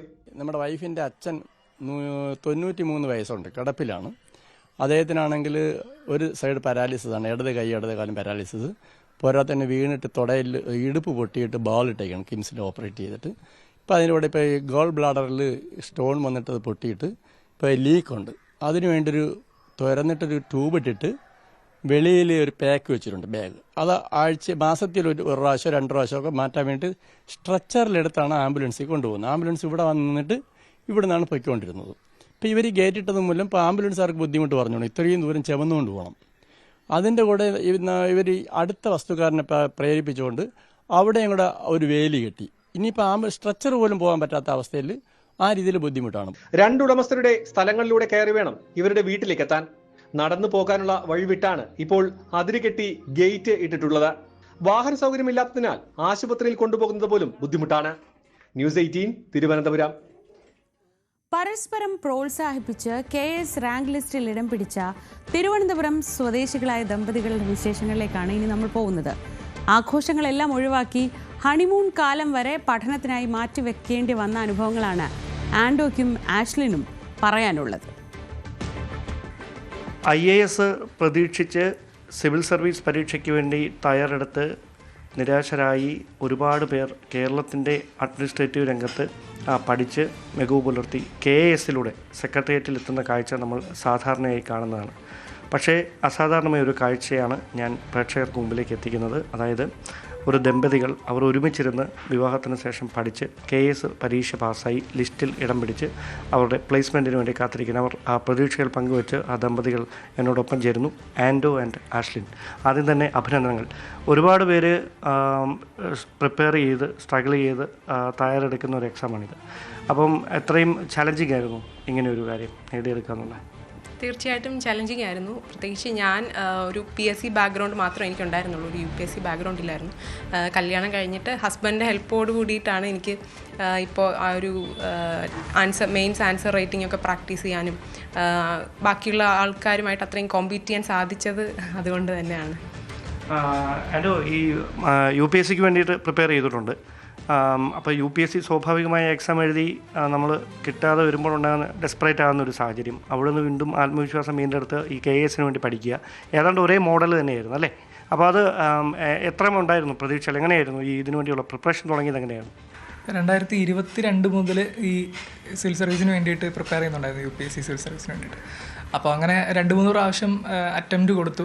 അപ്പോൾ UPSCയുടെ എക്സാം ഒരു 2 മാർക്ക് 2.5 മാർക്ക് അങ്ങനെ വ്യത്യാസത്തിൽ പ്രിലിംസൊക്കെ ക്ലിയർ ആവാതെ 2 പ്രാവശ്യമൊക്കെ നിന്നു. അപ്പോൾ അപ്പോഴൊക്കെ വൈഫ് കൂടെ ഉണ്ടായിരുന്നു. അപ്പോൾ അത് ഭയങ്കര സപ്പോർട്ടീവായിരുന്നു. അപ്പോൾ സാരമില്ല, വീണ്ടും പഠിക്കാൻ ശ്രമിക്കുക എന്നുള്ളൊരു ഇതൊക്കെ ഉണ്ടായിരുന്നു. പിന്നെ അതുമല്ല, ഇപ്പോൾ ഈ 2025 ആയിരുന്നു നമ്മുടെ കല്യാണം, ഫെബ്രുവരിയിൽ. അപ്പോൾ അത് കഴിഞ്ഞിട്ട് ഇപ്പോൾ ഇങ്ങനെ KS എക്സാം വരുന്ന സമയത്തും ഞാൻ ഓൾമോസ്റ്റ് ഈ പ്രിപ്പറേഷനൊക്കെ നിർത്തി, ഇനിയിപ്പം ഒന്ന് പ്രിപ്പയർ ചെയ്യുന്നില്ല എന്നുള്ളൊരു ഇതൊക്കെ ഇരിക്കുമായിരുന്നു. അപ്പോൾ ആ സമയത്ത് അപ്പോൾ നമ്മൾ കല്യാണം കഴിഞ്ഞ് ഒരുമിച്ച് ഇവിടെ സെറ്റിലായി. അപ്പോൾ പിന്നെ എന്നാൽ നമുക്ക് ഒരുമിച്ച് നോക്കാം, ഈ എക്സാമിന് വേണ്ടിയിട്ട് ഒരുമിച്ച് പ്രിപ്പയർ ചെയ്യാം എന്നുള്ളൊരു തോട്ടിലോട്ട് വരികയും പിന്നെ അങ്ങനെ അങ്ങോട്ടും ഇങ്ങോട്ടും ഹെൽപ്പ് ചെയ്തിട്ട് സപ്പോർട്ടീവായിട്ട് നിന്നിട്ട് ആൻസേഴ്സൊക്കെ നമ്മൾ പരസ്പരം അങ്ങോട്ടും ഇങ്ങോട്ടും കൊടുത്ത് ഇവാലുവേറ്റ് ചെയ്യുകയായിരുന്നു. പിന്നെ അതുപോലെ കുറേ ഏരിയാസൊക്കെ ഞാൻ UPSC പ്രിപ്പയർ ചെയ്ത് വന്നതുകൊണ്ട് എനിക്ക് കുറേ ഏരിയാസ് എനിക്ക് PSCയിൽ നിന്ന് കുറച്ച് വ്യത്യാസമായിട്ട് നമുക്ക് ഐഡിയ ഉള്ള ഏരിയാസ് ഉണ്ടായിരുന്നു. അപ്പോൾ ആ ഏരിയാസൊക്കെ കുറച്ച് കൂടെ ക്ലിയറായിട്ട് പറഞ്ഞു കൊടുക്കുകയും ഒക്കെ ചെയ്തു. അപ്പോൾ അങ്ങനെ ഒരു കൂട്ടായ പരിശ്രമത്തിലൂടെ എങ്ങനെയാണ് ലൈഫും ഇതും കൂടെ ബാലൻസ് ചെയ്ത് എങ്ങനെയാണ്? കുറച്ച് സാധാരണ ആൾക്കാരെ പോലെ നിന്ന് കുറച്ച് വ്യത്യസ്തമായിരുന്നു. സാധാരണ ഇപ്പോൾ വൈഫ് ഇങ്ങനെ പ്രയോറിറ്റൈസ് ചെയ്യുക എന്നുള്ളത് ഭയങ്കര ഇമ്പോർട്ടൻ്റ് ആണ്. അത് നമുക്ക് നമ്മുടെ എൻ്റർടൈൻമെൻറ്റ് അല്ലെങ്കിൽ നമ്മൾ ഫാമിലി ഗ്യാതറിങ്സ് ഇവിടെയൊക്കെ നമുക്ക് പോകാൻ പറ്റിയെന്ന് വരില്ല. നമ്മുടെ പല ഹാപ്പിനെസ്സും ഇതിന് വേണ്ടിയിട്ട് കോംപ്രമൈസ് ചെയ്തിട്ടുണ്ട്. അങ്ങനെ എത്ര നാൾ കോംപ്രമൈസ് ചെയ്യേണ്ടി? ഒരു വർഷത്തോളം ഈ കല്യാണം കഴിഞ്ഞത് മുതൽ ഒരു വർഷത്തോളം. ഒരു ഹണിമൂൺ പീരീഡ് മുഴുവൻ എക്സാം പ്രിപ്പറേഷൻ ആയി. വൈഫ് അണ്ടർസ്റ്റാൻഡിങ് ആയതുകൊണ്ട് കൂടെയാണ്. സാധാരണ ഒരു പ്രിപ്പയർ ചെയ്യാത്ത ഒരാളൊക്കെ ആണെങ്കിൽ ഒരു പക്ഷേ ചിലപ്പം ഇത് പറഞ്ഞാൽ മനസ്സിലാവില്ല. നമ്മൾ ഈ പ്രിപ്പയർ ചെയ്യുന്ന സമയത്ത് നമ്മൾ വേറെ ഒന്നിനും സമയം കൊടുക്കാൻ പറ്റില്ലല്ലോ. അത് മനസ്സിലാക്കണമെന്നില്ല. അപ്പം അങ്ങനെ മനസ്സിലാക്കാൻ പറ്റിയ ഒരാളായതുകൊണ്ട് കുറച്ചും കൂടെ എളുപ്പം. നിങ്ങൾ തിരുവനന്തപുരത്തുകാരാണ് രണ്ടുപേരും അല്ലേ? നെയ്യാറ്റിങ്കര പൂവാർ. അപ്പം വീട്ടിലേക്കൊന്നും പോകാറില്ലായിരുന്നു? ഇവിടെ തന്നെ ഫുൾ ടൈം പഠനം? പോകാറുണ്ട്. പരീക്ഷ അടുപ്പിച്ച ആ ഒരു സമയത്ത് വീട്ടിലേക്ക് പോക്ക് കുറച്ച് കുറവായിരുന്നു. ഇവിടെ തന്നെ ഈ വീട്, ഈ റൂം ഇതൊക്കെ തന്നെയായിരുന്നു. അപ്പോൾ നിങ്ങളുടെ ഫാമിലിയൊക്കെ അതിന് സപ്പോർട്ടീവായി മാറി? തീർച്ചയായിട്ടും ഫാമിലി നല്ല സപ്പോർട്ടായിരുന്നു. അവരും അണ്ടർസ്റ്റാൻഡ് ചെയ്തു നമ്മൾ പഠിക്കുകയാണ്, ഡിസ്റ്റർബ് ചെയ്യേണ്ട എന്നുള്ള രീതിയിലൊക്കെ തന്നെയായിരുന്നു. അപ്പോൾ ഈ പരീക്ഷയ്ക്ക് വേണ്ടി തയ്യാറെടുക്കുന്ന ഒരുപാട് പേരുണ്ട്. PSCയുടെ ലിസ്റ്റിൽ ഇടം പിടിച്ചിട്ട് സമരങ്ങളുമായി സെക്രട്ടേറിയറ്റിന് മുമ്പിൽ ഒരുപാട് പേർ പ്രതിഷേധിക്കുന്ന ഞങ്ങൾ പലപ്പോഴും സാധാരണ കാഴ്ചയായി മാറിയിട്ടുണ്ട്. അതൊക്കെ വാർത്തകൾ അങ്ങനെ റിപ്പോർട്ട് ചെയ്തിട്ടുണ്ട്. അപ്പോൾ നിങ്ങൾ ലിസ്റ്റിൽ ഇടം പിടിച്ചു. ഇനി ഇതിൻ്റെ ഒരു എപ്പോഴാണ് അതിൻ്റെ എന്തെങ്കിലും ഒരു നോട്ടിഫിക്കേഷൻ വന്നിട്ടുണ്ടോ? എന്താണ് അതുമായി ബന്ധപ്പെട്ട്? നിലവിൽ ഒരു 30 വേക്കൻസിയാണ് പറയുന്നത്. 32 വേക്കൻസിക്കാണ് പറയുന്നത്. അപ്പോൾ ഇനിയും വേക്കൻസികൾ നമുക്ക് റിപ്പോർട്ട് ചെയ്ത് കിട്ടാനുണ്ട്. പല ഡിപ്പാർട്ട്മെൻറ്റുകളിലും ഇനി വേക്കൻസികൾ ഉണ്ടെന്ന് അറിയുന്നുണ്ട്. അപ്പോൾ അതൊക്കെ റിപ്പോർട്ട് ചെയ്ത് കിട്ടുകയാണെങ്കിൽ ഉറപ്പായിട്ടും നമുക്ക് പ്രതീക്ഷയുണ്ട്. അപ്പോൾ ഇനി കിട്ടാമെന്നുള്ളൊരു പ്രതീക്ഷയുണ്ട്. ഇതിനു വേണ്ടി ബ്ലാങ്ക് ആയിട്ട് തയ്യാറാകുന്നവരുണ്ടല്ലോ എന്ന് പറഞ്ഞാൽ KS എഴുതണം, പക്ഷേ മറ്റൊന്നും അറിയത്തില്ല. അങ്ങനെയുള്ളവർക്ക് ഇപ്പം PSC ബാക്ക്ഗ്രൗണ്ട് മാത്രമേ ഉള്ളായിരുന്നു എന്നല്ലോ ആവശ്യം പറഞ്ഞത്. എന്താണ് അവർക്ക് കൊടുക്കാനുള്ള ഒരു അഡ്വൈസ് ഷോർട്ടായിട്ട്? ഞാൻ ചെയ്തതെന്ന് വെച്ചാൽ പ്രിലിംസ് ആണെങ്കിലും അതൊരു വെയിറ്റേജ് നോക്കി. ഇപ്പം സിലബസ് നമുക്കൊരു ഡെഫിനറ്റ് സിലബസ് തരും. അതിൽ കൂടുതൽ വെയിറ്റേജുള്ള സബ്ജക്ട്സ് ആദ്യമേ നന്നായിട്ട് പഠിക്കുക, അത് കറക്റ്റായിട്ട് റിവൈസ് ചെയ്യുക. ഫുൾ നമുക്ക് ഒരു എൻ്റയർ സിലബസ് കവർ ചെയ്യാൻ പറ്റിയെന്ന് വരില്ല. അപ്പോൾ നമുക്ക് കിട്ടുന്ന ആ ഒരു ടൈം ഏറ്റവും കൂടുതൽ മാർക്ക് എവിടെയാണോ, നമ്മുടെ സ്ട്രോങ് ആയിട്ടുള്ള പോയിന്റ് എവിടെയാണോ അവിടെ തന്നെ നന്നായിട്ട് വർക്ക് ചെയ്യുക. അതാണ്. പിന്നെ ആൻസർ റൈറ്റിംഗ് ഈ പറഞ്ഞ പോലെ PSC ബാക്ക്ഗ്രൗണ്ട് ഉള്ളവർക്ക് റൈറ്റിംഗ് അത്ര നല്ലതാവണമെന്നില്ല. അപ്പോൾ ഇത് ചെയ്യുന്ന ഈ പ്രിലിംസ് നമ്മൾ പ്രിപ്പയർ ചെയ്യുന്നതിൻ്റെ കൂടെ തന്നെ ആൻസർ റൈറ്റിംഗ് നമ്മൾ ടൈം മാനേജ് ചെയ്ത് എഴുതി പ്രാക്ടീസ് ചെയ്യുക എന്നുള്ളതാണ്. പ്രാക്ടീസ് തന്നെയാണ് ഇതിന് വേണ്ടത്. കുറച്ച് എൻ്റർടൈൻമെൻറ്റ് മാറ്റി വെക്കണം ഒരു വർഷത്തേക്ക് അല്ലേ? അതെ, നമ്മുടെ പ്രയോറിറ്റീസ് ഒക്കെ മാറ്റേണ്ടി വരും. അപ്പോൾ എല്ലാ ആശംസകളും. നമുക്ക് കാണാം സെക്രട്ടേറിയറ്റിൽ. ഓക്കെ, ശരിയാണ്. ഓക്കെ. ക്യാമറമാൻ അരുണിനൊപ്പം ഡാൻ കുര്യൻ, News 18. ഇടിഞ്ഞു വീഴാറായ സംരക്ഷണ ഭിത്തി ഇടുക്കി മെഡിക്കൽ കോളേജിലേക്ക് എത്തുന്നവർക്കൊരു ഭീഷണിയാവുകയാണ്. മെഡിക്കൽ കോളേജിന്റെ സംരക്ഷണ ഭിത്തി 2 വർഷത്തിലധികമായി തകർന്നു നിൽക്കുകയാണ്. പ്രശ്നം പരിഹരിക്കാൻ യാതൊരു ഇടപെടലും ഇല്ലെന്നാണ് ഇവിടുത്തുകാരുടെ ആക്ഷേപം. 20 വർഷം മുൻപ് പൊതുമരാമത്ത് വകുപ്പ് നിർമ്മിച്ചതാണ് ഈ കരിങ്കൽ മതിൽ. ഇപ്പോൾ കല്ലുകൾ ഇളകി ഏത് നിമിഷവും തകരുന്ന അവസ്ഥയിലാണ്. ഇടുക്കി മെഡിക്കൽ കോളേജിലെത്തുന്നവരുടെ ജീവന് തന്നെ ഭീഷണിയാകുന്ന നിലയിലാണ് മതിലിപ്പോഴുള്ളത്. അശാസ്ത്രീയമായ നിർമ്മാണമാണ് ഈ കെട്ട് തകരാൻ കാരണമെന്ന് വിദഗ്ധർ പറയുന്നു. ഈ പൊക്കത്തിനനുസരിച്ചുള്ള വീതി അടിയിൽ കൊടുക്കണമെന്നാണ് നിയമം. പക്ഷേ അത് ആ നിയമത്തെ മറികടന്ന് ലാഭം ഉണ്ടാക്കാൻ വേണ്ടി കരാറുകാരൻ നിയമങ്ങൾ തെറ്റിച്ച് നിർമ്മിച്ചതാണ് ഇപ്പോൾ ഈ പ്രതിസന്ധിക്ക് കാരണം. ഇതേത് സമയത്തും ഇടിയുന്ന അവസ്ഥയിലാണ്. കെട്ടിടം ഇടിഞ്ഞു കഴിഞ്ഞാൽ രോഗികൾക്കും ഇവിടെ ഇരിക്കുന്ന കൂട്ടിരിപ്പുകാർക്കും കെട്ടിടത്തിനും എല്ലാം ഭീഷണിയാണ്. ഈ കെട്ടിടത്തിനും ചുറ്റിലും ചെറിയ ചെറിയ മരങ്ങൾ ഈ കെട്ടയിൽ കൂടി വളർന്നു നിൽക്കുവാണ്. അത് ഈ കെട്ടിന് അപകടമാണ്. ദിവസവും 100 കണക്കിന് ജനങ്ങൾ ഇതുവഴി യാത്ര ചെയ്യുന്നുണ്ട്. മെഡിക്കൽ കോളേജിലേക്കുള്ള വാഹനങ്ങളും രോഗികളും വിദ്യാർത്ഥികളും ഉൾപ്പെടെ എപ്പോഴും സഞ്ചരിക്കുന്ന വഴിയിൽ അപകടം പതിയിരിക്കുകയാണ്. പലവട്ടം നാട്ടുകാർ ഇക്കാര്യം ചൂണ്ടിക്കാട്ടിയെങ്കിലും ആശുപത്രി വികസന സമിതി ചേരാനോ പ്രശ്നം പരിഹരിക്കാനോ നടപടിയുണ്ടായില്ല. അധികൃതരുടെ നിസ്സംഗത വലിയ ദുരന്തത്തിനിടയാക്കുമെന്നും സംരക്ഷണ ഭിത്തി പൊളിച്ചു നിർമ്മിക്കണമെന്നുമാണ് ഉയരുന്ന ആവശ്യം. News 18 ഇടുക്കി. അരിക്കൊമ്പിന്റെ പേരിൽ ഇടുക്കി ആനയിറങ്കൽ ജലാശയത്തിലെ ബോട്ടിംഗ് നിരോധിച്ചിട്ട് ഇപ്പോൾ 2.5 വർഷം കഴിയുകയാണ്. ലക്ഷങ്ങൾ വിലമതിക്കുന്ന ബോട്ടുകളൊക്കെ ഇതോടെ ഇവിടെ കിടന്ന് തുരുമ്പെടുത്ത് നശിക്കുന്നു. അരിക്കൊമ്പനെ കാട് കടത്തിയിട്ടും നാളിതുവരെയും ബോട്ടിംഗ് മാത്രം പുനരാരംഭിക്കാൻ നടപടികളൊന്നും ഉണ്ടായില്ല. മനുഷ്യ വന്യജീവി സംഘർഷം ഒഴിവാക്കാനാണ് വനംവകുപ്പ് ഉന്നത ഉദ്യോഗസ്ഥർ ഉൾപ്പെട്ട വിദഗ്ധ സമിതി ആനയിറങ്കലിലെ ബോട്ടിംഗ് നിർത്തിവെച്ചത്. 2023 ഏപ്രിൽ 29-ന് അരിക്കൊമ്പനെ മയക്കുവെടി വെച്ച് പിടികൂടി കാട് കടത്തിയെങ്കിലും ബോട്ടിംഗ് നിരോധനം നീക്കാൻ നടപടിയുണ്ടായില്ല. ഹൈക്കോടതി ഉത്തരവ് പിൻവലിച്ചാൽ മാത്രമേ ബോട്ടിംഗ് പുനരാരംഭിക്കാൻ സാധിക്കൂ. മനുഷ്യ വന്യജീവി സംഘർഷങ്ങളുമായി ബന്ധപ്പെട്ട സംസ്ഥാനത്തിന്റെ വിവിധ ഭാഗങ്ങളിൽ നിന്നുള്ള 100ഓളം കേസുകളും ഇതേ ബെഞ്ചാണ് പരിഗണിക്കുന്നത്. ബോട്ടിംഗ് പുനരാരംഭിക്കുന്നതിന് അനുമതി നൽകണമെന്നാവശ്യപ്പെട്ട ഫെഡറൽ ടൂറിസം വിഭാഗം കോടതിയെ സമീപിച്ചെങ്കിലും കേസ് പരിഗണിക്കുന്നത് വൈകുകയാണ്. കേസ് വീണ്ടും പരിഗണിക്കണമെന്നാവശ്യപ്പെട്ട ഹൈഡൽ ടൂറിസം വിഭാഗം ഹൈക്കോടതി രജിസ്ട്രാർക്ക് അപേക്ഷ നൽകിയിട്ടുണ്ട്. ബോട്ടിംഗ് നിലച്ചതോടെ ആനയിറങ്കലിൽ എത്തുന്ന സഞ്ചാരികൾ 2.5 വർഷമായി നിരാശരായി മടങ്ങുകയാണ്. நல்ல வியூ இருக்குது, நாங்கள் எக்ஸ்பெக்ட் பண்ண மாதிரி இருக்குது. என்னன்னா வந்தோடனே போட்டிங் இருக்கான்னு கேட்டோம், அவங்க இன்னும் 1 month ஆகுன்ற மாதிரி சொன்னாங்க. அதான் போட்டிங் இருந்தால் இன்னும் பெட்டராக இருந்திருக்கும். ஏன்னா ஃபேமிலியோடு வந்திருக்கும் போது போட்டிங் இருந்தால் இன்னும் நல்லா என்ஜாய் பண்ண முடியும். நல்லா பார்த்துருக்கலாம், சுற்றி பார்த்துருந்துருக்கலாம். അതേസമയം കേസ് നടത്തിപ്പിൽ സർക്കാരിനുണ്ടായ വീഴ്ചയാണ് ബോട്ടിംഗ് നിരോധനം നീക്കാൻ കഴിയാത്തതിന് കാരണമെന്നാണ് നാട്ടുകാരുടെ ആരോപണം.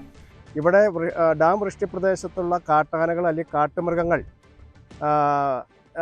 അവരുടെ ആവാസ സ്ഥലത്ത് നിന്ന് പുറത്തേക്ക് പോകുന്നതിൻ്റെ കാരണം ഇവിടെ ബോട്ട് ഓടുന്ന ശബ്ദം കൊണ്ടാണ് അത് ആനകൾ ജനവാസ മേഖലയിലേക്ക് പോകുന്നു.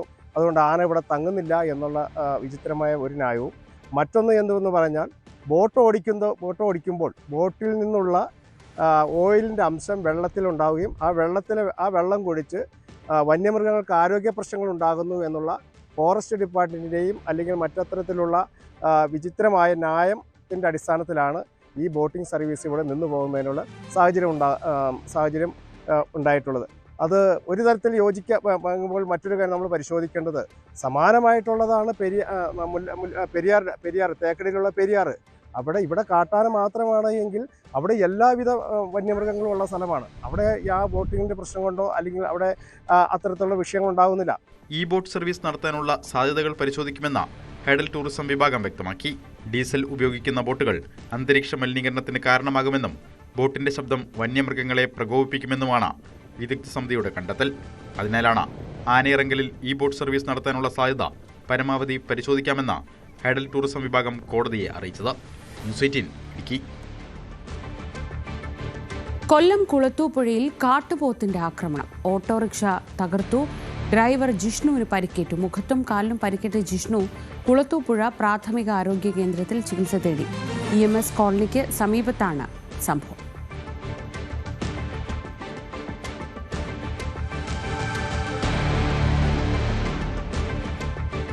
കോഴിക്കോട് ചാലിയാർ തീരത്ത് ഒറ്റപ്പെട്ട് കിടക്കുന്ന ഫോറസ്റ്റ് ഭൂമിയിൽ പുതിയ ടൂറിസം പദ്ധതി. വനം വകുപ്പ് അധികൃതർ സ്ഥലത്ത് സന്ദർശനം നടത്തി. വിഷയത്തിൽ ഉടൻ റിപ്പോർട്ട് സമർപ്പിക്കാനാണ് നീക്കം. കൊടിയത്തൂർ ഗ്രാമപഞ്ചായത്തിലെ 12ാം വാർഡിൽ ഉൾപ്പെട്ട ചാലിയാർ തീരത്തെ വനഭൂമി പ്രയോജനപ്പെടുത്തി പുതിയ ടൂറിസം പദ്ധതിക്ക് വഴിതെളിയുന്നു. ചെറുവാടിക്കടവിൽ ചാലിയാറിനോട് ചേർന്ന് നിൽക്കുന്ന 1 ഏക്കറോളം വനഭൂമിയും സമീപത്തെ പുറമ്പോക്ക് ഭൂമിയും പ്രയോജനപ്പെടുത്തിയാണ് പദ്ധതി ഒരുങ്ങുന്നത്. വയോജനങ്ങൾക്കും കുട്ടികൾക്കും ഉൾപ്പെടെ പ്രയോജനപ്രദമായ ഒരു പാർക്കാണ് ഉദ്ദേശിക്കുന്നതെന്ന് പിന്നിൽ പ്രവർത്തിക്കുന്നവർ പറയുന്നു. നമ്മൾ ഉദ്ദേശിക്കുന്നത് വയോജനങ്ങൾ, വൃദ്ധർ, അതുപോലെ തന്നെ യുവാക്കൾ, കുട്ടികൾ, ഹയർ സെക്കൻഡറി സ്കൂളൊക്കെ അല്ലേ, അവർക്കൊക്കെ എല്ലാം ഒരു പാർക്കാക്കാം. അതല്ലെങ്കിൽ ഏതെങ്കിലും കോളേജുകൾ, അതായത് ഇപ്പം IHRD കോളേജിനെ പോലത്തെ കോളേജുകളുണ്ട്, ഈ കോളേജുകൾക്ക് സ്ഥലം അനുവദിക്കുക. ഏതായാലും ഇതൊന്ന് ഈ രീതിയിൽ നിന്നും മാറ്റിയിട്ട് എന്തെങ്കിലും നല്ലൊരു സൗകര്യം എല്ലാവർക്കും നാട്ടുകാർക്ക് പ്രയോജനപ്പെടുന്ന രീതിയിലുള്ള ഒരു സാധ്യതകളുണ്ട് എന്ന് നമ്മൾ മനസ്സിലാക്കണം. മാത്രമല്ല ചാലിയാർ അടുത്താണ്, ഏക്കറക്കണക്കിന് ഭൂമി അതിൻ്റെ അടുത്തുണ്ട്. ഇവിടെ ഒരു ഫോറസ്റ്റ് ഡിപ്പാർട്ട്മെൻറ്റിൻ്റെ കീഴിലായതുകൊണ്ട് അവരുടെ കൂടെ അനുമതി കിട്ടിയിട്ട് ഇവിടെ ഒരു ടൂറിസം മേഖലയായിട്ട് പ്രഖ്യാപിക്കുക. അതന്നെ പരിസ്ഥിതിക്കും പ്രകൃതിക്കൊന്നും ദോഷം വരാത്ത രീതിയിൽ എങ്ങനെയൊക്കെ ഇത് ഉപയോഗപ്പെടുത്താം എന്നുള്ളൊരു കാര്യങ്ങളാണ് ഇപ്പോൾ നമ്മൾ ഇവരോട് സംസാരിച്ചിട്ടുള്ളത്. വിഷയത്തിൽ ഉടൻ റിപ്പോർട്ട് സമർപ്പിക്കുമെന്ന് ഫോറസ്റ്റ് ഓഫീസർ KK സജികുമാർ വ്യക്തമാക്കി. ഇനി ഇതിൻ്റെ ഒരു തുടർ പ്രവർത്തനം എന്ന് വെച്ചിട്ടുണ്ടെങ്കിൽ ഞാൻ വന്നു ഇവിടെ കണ്ടു. നമ്മൾ ഇതിൻ്റെ ഭൂമിയുടെ ഒരു ഇപ്പോഴത്തെ ഒരു സ്ഥിതി വെച്ചിട്ട് നമ്മൾ DFOക്ക് റേഞ്ച് ഓഫീസർക്ക് ലെറ്ററാക്കി കൊടുക്കും. ഇന്ന് ഇവിടെ വന്ന് പരിശോധിച്ച കാര്യങ്ങളും എല്ലാം വ്യക്തമാക്കിയിട്ട് ഞാനൊരു ലെറ്ററാക്കിയിട്ട് കൊടുക്കും. വർഷത്തിലൊരിക്കൽ ചാലിയാർ ജലോത്സവം നടക്കുന്ന പ്രദേശത്ത് ആയിരക്കണക്കിന് ആളുകൾ എത്തുന്നു. എന്നും രാവിലെയും വൈകുന്നേരവും ചാലിയാറിൻ്റെ തീരത്ത് സമയം ചെലവിടാനും നിരവധി പേരെത്തും. ഈ സാധ്യതയെല്ലാം മുന്നിൽ കണ്ടാണ് മേഖലയിൽ ടൂറിസം പദ്ധതിക്കായി ശ്രമം നടക്കുന്നത്. ന്യൂസ് 18 കോഴിക്കോട്. കൊല്ലത്ത് കടുത്ത വേനൽ ചൂടിൽ കൃഷിനാശം. വിളവെടുപ്പിനൊടുങ്ങിയ 400 മൂട് ഏത്തവാഴകളാണ് കുലയോടെ നിലം പതിച്ചത്. സത്യപ്രസാദ് എന്ന കർഷകനാണ് കടുത്ത നഷ്ടമുണ്ടായത്. പ്രവാസ ജീവിതത്തിന് ശേഷം സീരിയൽ നാടകരംഗത്തെ സജീവ പ്രവർത്തനം. അവിടുന്ന് കോവിഡ് കാലത്താണ് കൊല്ലം പെരുന്നാട് സ്വദേശി സത്യപ്രസാദ് കൃഷിയിലേക്ക് തിരിഞ്ഞത്. ആദ്യം വീടിന് സമീപത്തെ NSS കരയോഗത്തിന്റെ 1 ഏക്കർ ഭൂമി പാട്ടത്തിനെടുത്ത് അവിടെയായിരുന്നു കൃഷി. നെൽകൃഷി, വാഴകൃഷി, ചെണ്ടുമല്ലി തുടങ്ങി ആരംഭിച്ച വിളകളെല്ലാം വിജയകരമായി. ഇതേ തുടർന്ന് കൃഷിവകുപ്പിന്റെ നിരവധി അവാർഡുകളും നേടിയെടുക്കാൻ അദ്ദേഹത്തിനായി. എന്നാൽ ഡിസംബർ മുതൽ അനുഭവപ്പെടുന്ന കടുത്ത വേനൽ ചൂട് സത്യപ്രസാദിന് തിരിച്ചടിയായി. വിളവെടുക്കാൻ പാകമായ 400 മൂട് കുലച്ച വാഴകൾ വരൾച്ച ബാധിച്ച് നിലം പതിച്ചു. ഒരു 400-ൽ പരം ഏത്തവാഴ കൃഷി ചെയ്ത് അത് ഒരു ഡിസംബർ 15 തൊട്ടാണ് ഇത് ഇങ്ങനെ ഈ വരൾച്ച അനുഭവപ്പെട്ടത്. അപ്പം നല്ലതുപോലെ കൊലച്ച് വന്ന് കൊലച്ച് 2 മാസം ആവാറാവുന്നതിന് മുമ്പ് ഇത് ഓരോന്നോരോന്ന് ഒടിച്ച് വീഴാൻ തുടങ്ങി. ചൂടിന് വെള്ളം ഒഴിച്ചിട്ടും നിൽക്കാത്തൊരവസ്ഥയായിപ്പോയി. 2 വർഷം മികച്ച കർഷകനായിട്ടുള്ള അവാർഡ് മേടിച്ചതാണ് ഞാൻ. അപ്പം നമ്മൾ ഈ കൃഷിയാണ് ഏറ്റവും മെയിനായിട്ട് എടുത്ത് ഉപജീവനമായിട്ട് കൊണ്ടുപോകുന്നത്. ഇതുപോലെ തന്നെ ഇപ്പോൾ നെൽകൃഷി ചെയ്ത് മുന്നേ കയറി മൊത്തം നെല്ലും പോയി. ഒരു 2 കണ്ടത്തിൽ മാത്രം ഒരു 10-20 സെൻറ്റിനകത്ത് മാത്രം കുറച്ച് നെല്ല് കിട്ടി. അതും ഒരു വൻ നഷ്ടമായിപ്പോയി. അപ്പോൾ ഈ എല്ലാത്തിനും ഇപ്പം വേറെ പെരുന്നാട് സഹകരണ സംഘത്തിൻ്റെ പുരയിടം പാട്ടത്തിനെടുത്ത് അത് ഇപ്പം 100-200 വാഴ കൊണ്ടുവച്ച് അത് വെള്ളമൊഴിച്ച് കിളിപ്പിച്ചുകൊണ്ടിരിക്കുക. അപ്പോൾ ഇങ്ങനെ പോയി കഴിഞ്ഞാൽ നമുക്ക് കൃഷിയോടുള്ള താല്പര്യം നഷ്ടമാവും. കാരണം വെച്ചാൽ നമ്മളെ കയ്യിൽ നിന്നും കാശ് ഒരുപാട് ഇറങ്ങുന്ന അതിനുള്ള പ്രതിഫലം നമുക്ക് കിട്ടുന്നില്ല. ജീവിതത്തിൽ പ്രതിസന്ധികൾ ഉണ്ടായപ്പോൾ കൃഷിയായിരുന്നു സത്യപ്രസാദിന് തുണയായത്. എന്നാൽ കാലാവസ്ഥ ചതിച്ചതോടെ ഇനി എന്ത് ചെയ്യാനാകുമെന്നറിയാത്ത അവസ്ഥയിലാണ് ഈ കർഷകൻ. ന്യൂസ് 18 കൊല്ലം. സസ്യശാസ്ത്ര വിഭാഗം വിദ്യാർത്ഥികൾക്കായി പ്രത്യേക കാർഷിക പരിശീലനം. എറണാകുളം മൂവാറ്റുപുഴയിൽ റോട്ടറി ക്ലബ്ബ് ഓഫ് മൂവാറ്റുപുഴ ഹെറിറ്റേജിന്റെയും നിർമ്മല കോളേജ് ബോട്ടണി വിഭാഗത്തിന്റെയും വടക്കൻ മാറാടി ഇട്ടുണ്ണാൻ പടവ് പാടശേഖര സമിതിയുടെയും ആഭിമുഖ്യത്തിലായിരുന്നു പരിപാടി. നെൽക്കൊയ്ത്ത് പ്രായോഗിക പരിശീലനവും എള്ള് കൃഷി പരിശീലനവും വിദ്യാർത്ഥികൾക്ക് വേറിട്ട അനുഭവമായി. ആധുനിക കൃഷിരീതികൾ നിലവിൽ വരുന്നതിന് മുൻപ് കഠിനാധ്വാനത്തിലൂടെയാണ് കർഷകർ പ്രതികൂല സാഹചര്യങ്ങളെ അതിജീവിച്ചിരുന്നത്. അരിവാൾ കൊണ്ടുള്ള കൊയ്ത്തും കൈകൊണ്ട് കറ്റകെട്ടി തലച്ചുമടായി കൊണ്ടുവന്ന് കാലുകൊണ്ടും നിലത്ത് തല്ലിയുമുള്ള മെതിയും വെയിലത്തുണക്കലുമെല്ലാം ഇതിനുദാഹരണങ്ങളാണ്.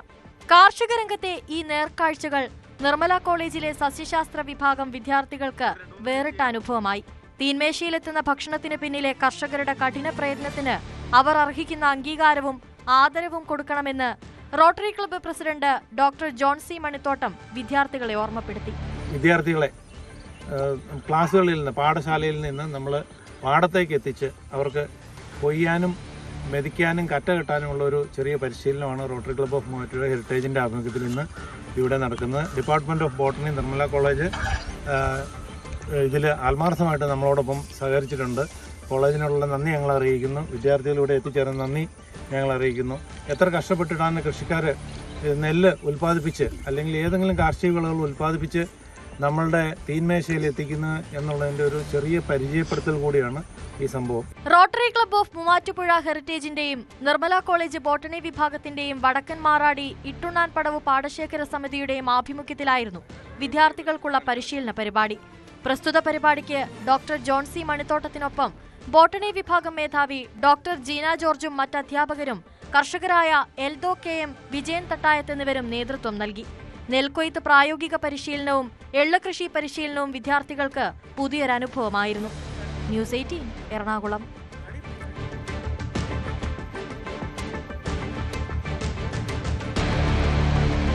മാവേലിക്കരയിൽ മദ്യലഹരിയിൽ പോലീസിന്റെ യാത്ര. മാന്നാർ സ്റ്റേഷനിലെ ഉദ്യോഗസ്ഥനാണ് അപകടകരമായി വാഹനമോടിച്ചത്. കായംകുളം ചെട്ടിക്കുളങ്ങര റോഡിലായിരുന്നു അപകടയാത്ര.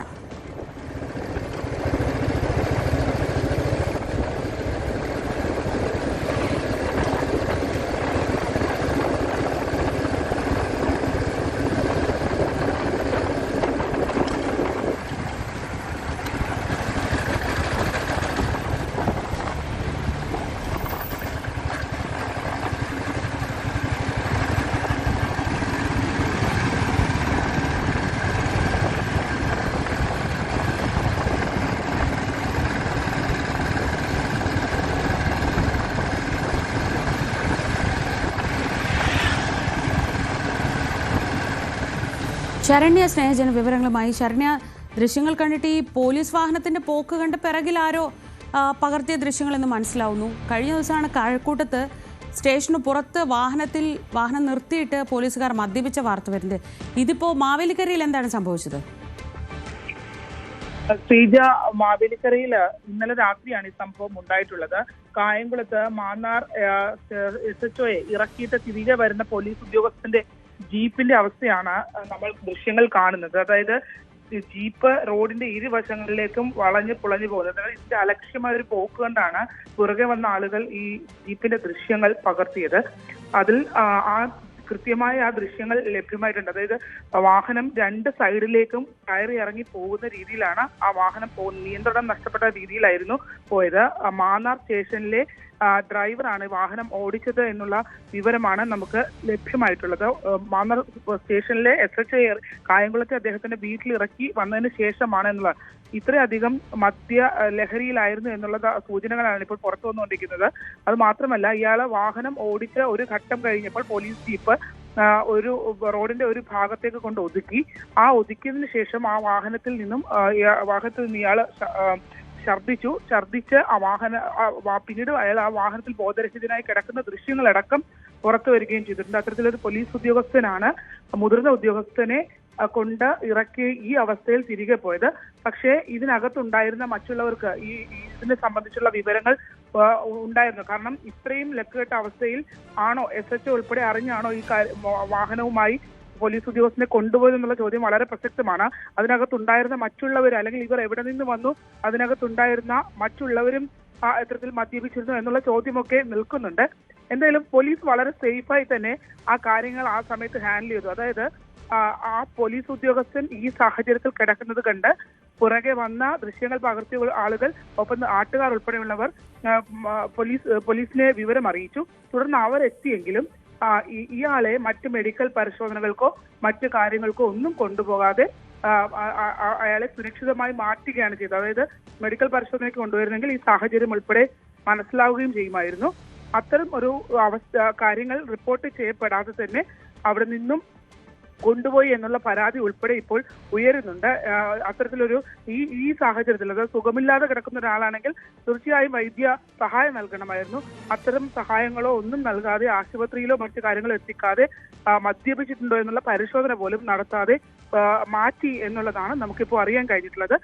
നേരത്തെ സൂചിപ്പിച്ചതുപോലെ തന്നെ തിരുവനന്തപുരത്ത് വാഹനം നിർത്തിയിട്ട് മദ്യപിച്ച രീതിയിൽ അത്ര ലക്കുകെട്ട അവസ്ഥയിലാണ് ഇപ്പോൾ കായംകുളത്ത് ചെട്ടികുളങ്ങര ഭാഗത്ത് വെച്ച് മാവേലിക്കര റോഡിൽ ഇത്തരത്തിൽ പോലീസ് ഉദ്യോഗസ്ഥൻ ഡ്യൂട്ടി സമയത്ത് ഒപ്പം തന്നെ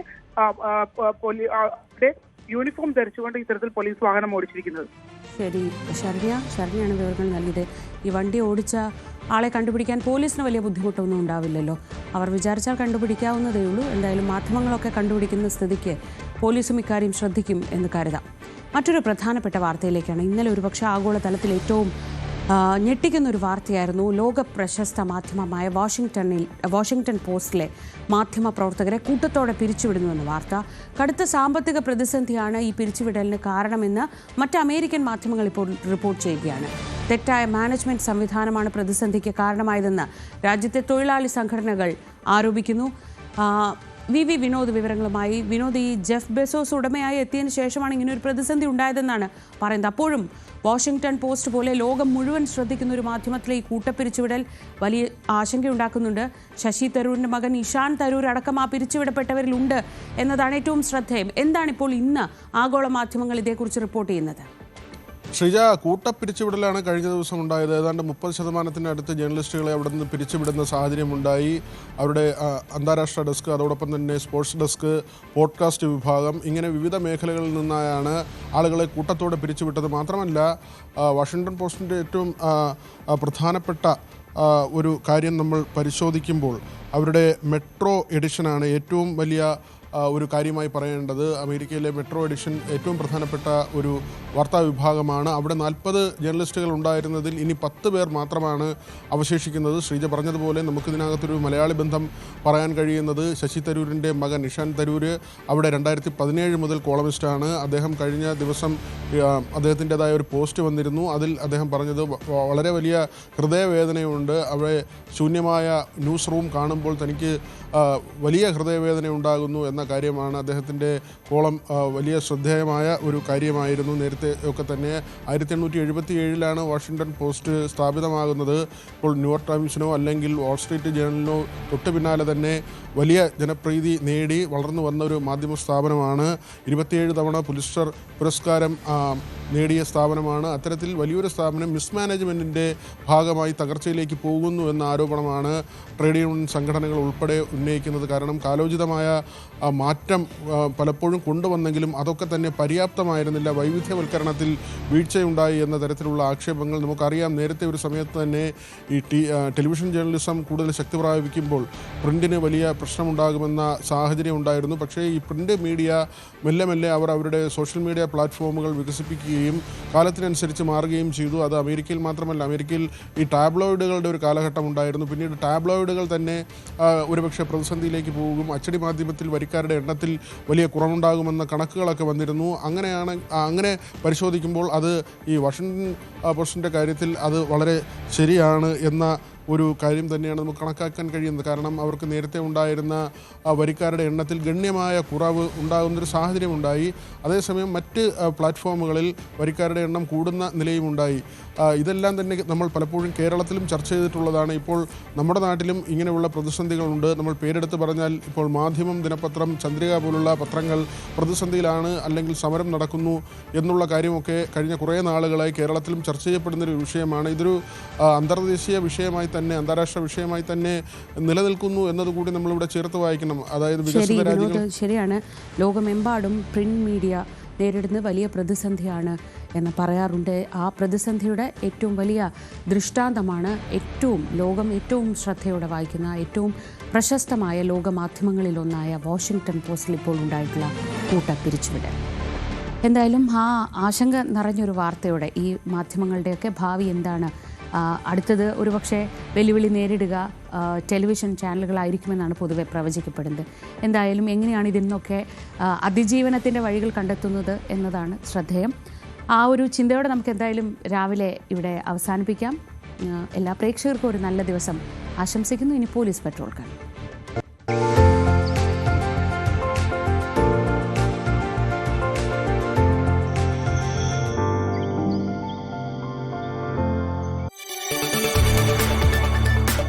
കൂടുതൽ വാർത്തകൾക്ക് news 18 Keralam YouTube channel subscribe ചെയ്യുക.